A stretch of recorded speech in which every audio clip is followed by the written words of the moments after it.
राधा वल्लभ श्री हरिवंश। गुरुदेव, आपके चरणों में दंडवत प्रणाम।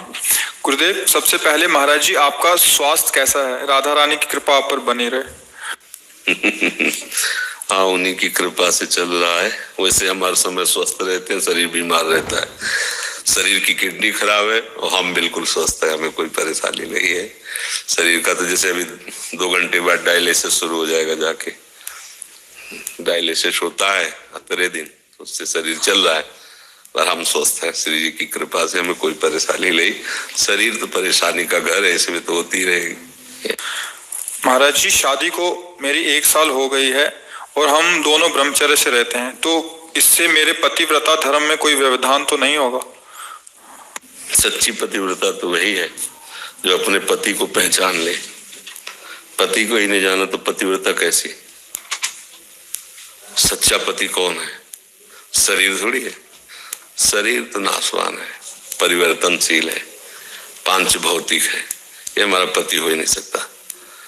उसके अंदर जो चैतन्य घन है वो प्रभु है, दूसरा कोई नहीं। और प्रभु किसी भी कामना से पीड़ित नहीं होते। प्रभु तो पूर्ण काम है। हाँ, उनकी आज्ञा हमारे लिए जैसी वही हमारी पतिव्रता है। अगर वो हमें ब्रह्मचर्य का आदेश करते तो हम ब्रह्मचर्य से हैं। अगर वो आदेश करते हैं कि आप गृहस्थ धर्म से युक्त रहो, हम गृहस्थ धर्म में। हमारे लिए ब्रह्मचर्य और गृहस्थ धर्म दोनों बराबर है, क्योंकि हम अपने पति को प्रभु मानते हैं। समझ रहे ना? नाशवान शरीर और चेष्टाओं को प्रभु नहीं कहते। जो सच्चिदानंद सबके हृदय में बैठा वो प्रभु है। और जब वह हमने प्रभु मान लिया तो फिर ब्रह्मचर्य या गृहस्थ धर्म का कोई प्रश्न ही नहीं बचता। प्रभु ने स्वामी, वो हमारा स्वामी। अगर वो आदेश करता है, जैसा आदेश करता है, तो मैं यंत्रवत वैसा ही व्यवहार करूंगा। मुझे कुछ नहीं चाहिए, ना मुझे ब्रह्मचर्य चाहिए और ना मुझे विषय चाहिए। मेरे प्रभु जिसमें प्रसन्न वो मुझे चाहिए, फिर इसका कोई प्रश्न ही नहीं बनता। समझ पा रहे हो ना?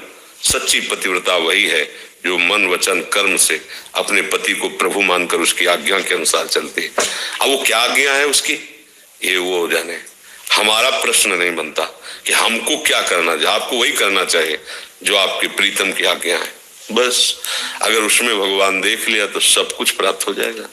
क्योंकि भगवान जब हम एक विग्रह में, एक शिला में, एक मृत्तिका में, मूर्ति में, हम चाहे मिट्टी की मूर्ति हो, चाहे काष्ठ की मूर्ति हो, चाहे पाषाण की मूर्ति हो, उसमें अपना भाव कर लेते भगवान है तो मुझे भगवान मिल जाता है। तो अपने पति में भगवान जो है उसमें अगर हम मान ले तो क्या परेशानी है?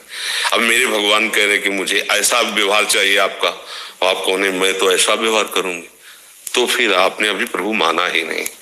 फिर कैसे पातिव्रत धर्म की वार्ता हो सकती है? पातिव्रत धर्म का मतलब है अब जो उनकी आज्ञा वही हमारा जीवन है। और उसमें इतनी बड़ी सामर्थ्य है कि एक जितना तपस्वी यति महात्मा में सामर्थ्य, उतनी उस सती में इतना सामर्थ्य है जो एक पति को ब्रह्म मानकर उसकी आज्ञा के अनुसार भले